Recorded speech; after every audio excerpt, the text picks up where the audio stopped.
Welcome to our channel on Buddhist philosophy and teachings. Today, we invite you to listen to a meaningful story, the tale of a river. A journey from suffering to enlightenment. From confusion to peace. Through this story, you may see a reflection of yourself in the quest for happiness and the search for the deeper meaning of life. This is not just a story to hear but a profound reminder from the teachings of the Buddha. True and lasting happiness begins within you. Let your soul relax. Sit quietly. And allow the flow of the Dharma to guide you to peace with every breath. If you resonate with these values, don't forget to click like, subscribe to our channel. And turn on notifications to continue walking alongside us on the path of enlightenment. Share this story with your friends and family to spread seeds of compassion and wisdom together. And now, let us begin the story of the river, a tale of magical lessons that can only be understood when we return to ourselves. There was a beautiful river flowing through mountains and lush green fields. The river sang and danced joyfully as it rushed down from the mountains to the plains. Upon reaching the plains, the river slowed down. Its waters calm and crystal clear. At that time, the river was still young and eager to flow swiftly to the great ocean.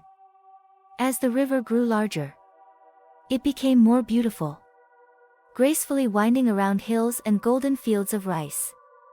One day, the river noticed the presence of clouds reflected in its waters. The clouds, with their ever-changing shapes and colors, were so beautiful that the river became obsessed with chasing them, hoping to capture a cloud for itself. But the clouds drifted high above, unreachable, and they constantly changed forms. Because of their impermanence, the river felt deep sorrow. Chasing clouds was exhilarating, but it always left the river disappointed, sad, and angry. One day, a strong wind blew through, sweeping away all the clouds in the sky. The heavens became clear and empty, and the river fell into despair. If there are no clouds to chase, what is the point of living? The river lamented. That night, for the first time, the river turned inward and connected with itself. All this time, the river had been chasing external things, never realizing its own essence. That night, the river heard itself cry, the sound of its waves crashing against the shore. As it listened to its own voice, the river made an important realization. It discovered that what it had been chasing all along was already within itself. Clouds, after all, were just water. Clouds were born from water and eventually returned to water. The river, too, had always been water, just like the clouds. The next morning, as the sun rose high, the river made another beautiful discovery. For the first time, it noticed the vast blue sky above. Until then, the river had only focused on the clouds, never paying attention to the sky. Now, the river understood that the sky was the true home of the clouds. While clouds were impermanent and ever-changing, the sky remained constant. The river also realized that the vast blue sky had always been present within itself. This understanding brought the river a deep sense of peace.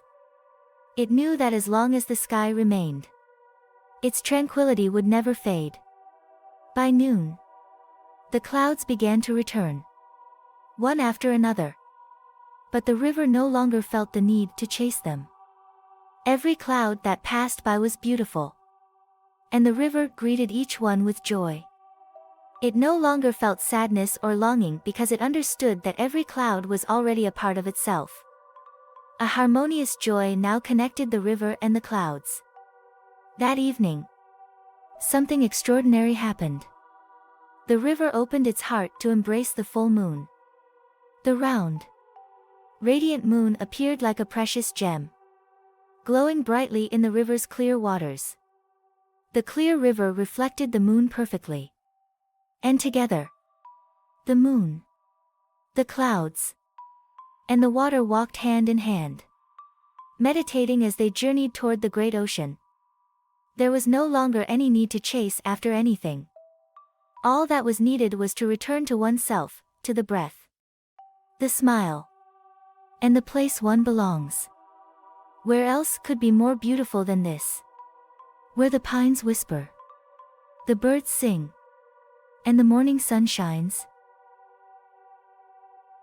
The story of the river and the clouds is a profound allegory imbued with Buddhist philosophy about enlightenment, letting go, and returning to one's true self. From a Buddhist perspective, the meaning of the story can be understood as follows. The river symbolizes the human mind, which constantly seeks happiness from external things. The clouds represent desires, illusions, or the objects of our cravings. In Buddhism, this tendency is referred to as attachment, upadana. In Buddhist teachings, upadana refers to clinging or attachment to objects, emotions, or ideas, which leads to suffering. It is one of the direct causes of dukkha, suffering. According to the Four Noble Truths, upadana is further categorized into 4 types. Sensory attachment, kamupadana, clinging to sensual desires and pleasures. Attachment to views, dithupadana, holding tightly to opinions and beliefs. Attachment to rituals, silabbatapadana, rigid adherence to rules or rituals without understanding their deeper purpose. Attachment to self, attavadapadana, clinging to the notion of a permanent self or ego. The river's suffering when it cannot grasp the clouds reflects our own suffering when we try to find happiness in external things that are inherently impermanent and ever-changing. The clouds are impermanent, constantly changing shape, and cannot be held. This illustrates the Buddhist concept of impermanence, anicca, which teaches that all things in the world are in a constant state of change and beyond our control. When the river realizes that the clouds are merely another form of itself, it understands the interconnection of all phenomena and recognizes that there is no true distinction between self and other. This realization reflects the non-dual nature of existence and the profound unity of all things. As taught in Buddhist philosophy, the vast, unchanging sky, ever present, symbolizes the true nature of the mind, pure, undying, and beyond birth and death. The river's realization that it always holds the sky within itself reflects the truth that every sentient being inherently possesses Buddha nature. This recognition marks the beginning of liberation. Understanding that the essence of the mind is already complete, lacking nothing, and does not need to seek fulfillment from external sources. The full, bright moon reflected in the river symbolizes enlightenment. When the mind, the river, is clear and untainted by greed, anger, and ignorance, the truth, the moon, naturally reveals itself. The Four Noble Truths are the foundational teachings of Buddhism, presenting the path to liberation from suffering. This was the first sermon delivered by the Buddha after his enlightenment. Known as the Dhammacakkappavattana Sutta, Discourse on Turning the Wheel of Dharma. The Four Noble Truths are: the truth of suffering, dukkha; its cause, samudaya; the cessation of suffering, nirodha; and the path leading to the cessation of suffering, magga. Through the imagery of the river chasing after clouds, we can explore each aspect of the Four Noble Truths. 1. The truth of suffering, dukkha. In the story, the river experiences suffering when it fails to capture the clouds. This pain symbolizes the suffering in human life, when we do not achieve what we desire or when we feel discontented with what we have. The river's sadness, disappointment, and even despair when there are no clouds to chase reflect the essence of dukkha. Life is inherently filled with unease, from fleeting joys to prolonged dissatisfaction. 2. The truth of the cause of suffering, samudaya. The cause of the river's suffering is craving, tanha. Its intense desire to capture the clouds. To possess something inherently impermanent. This relentless chasing represents attachment, upadana. The river believes that capturing the clouds will bring happiness. But this only deepens its dissatisfaction. Since clouds are ever-changing and cannot be held. This attachment leads to greater suffering. This vividly illustrates tanha, craving, and avidya, ignorance. The two primary causes of suffering according to the second noble truth. 3. The truth of the cessation of suffering, nirodha. A turning point occurs when the river stops chasing the clouds and listens to itself for the first time. In its despair over the absence of clouds, the river turns inward and discovers that happiness does not lie outside but within itself. This marks the beginning of self-awareness, a journey back to its true nature, tathata. The river realizes that what it has been seeking externally, the clouds, is already present within itself, the water. In Buddhism, returning to oneself is the key to enlightenment. This involves practicing mindfulness, sati. Looking deeply into the nature of things to see the truth. The river understands that clouds and water are not separate. Clouds are born from water and eventually return to water. This realization of its true nature frees the river from craving and attachment. This state of peace reflects nirvana, the cessation of suffering achieved through the release of all attachments and the attainment of inner freedom. When the river ceases chasing the clouds, it attains harmony and tranquility. This is the state of equanimity, upekkha, in Buddhism, a mind free from attachment. Undisturbed by external circumstances. The river no longer seeks to possess but loves everything as it is. This is the compassion and wisdom that Buddhism seeks to cultivate. 4. The truth of the path, magga.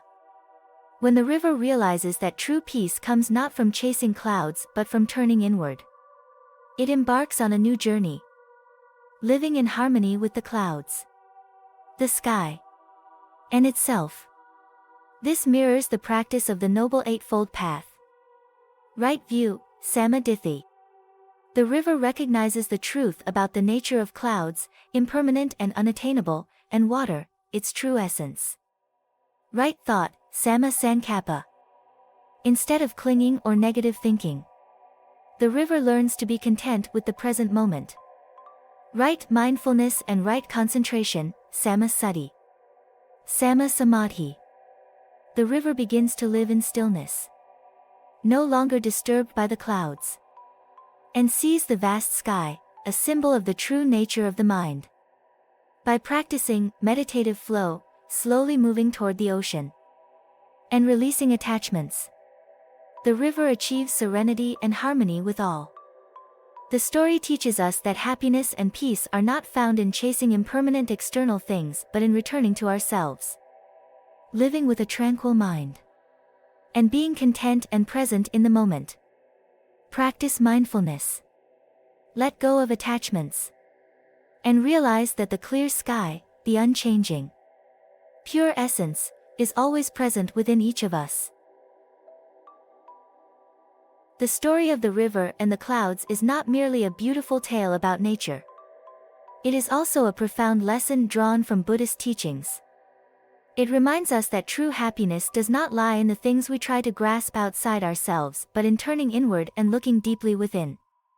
When we let go of attachments and the cravings for impermanent things, our hearts become peaceful and free.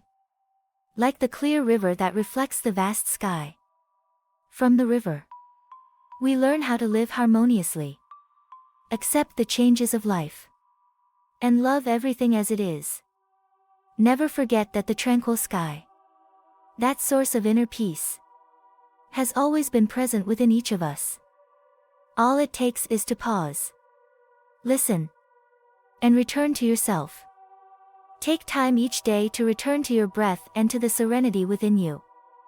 A moment of stillness amidst the chaos of life can help you realize that the blue sky has always existed in your heart. If you found this story meaningful, click the like button to spread these positive values. Don't forget to hit subscribe and turn on notifications so you don't miss out on more profound stories and lessons from Buddhist teachings. We look forward to walking alongside you on the journey toward peace and enlightenment. See you in our next video.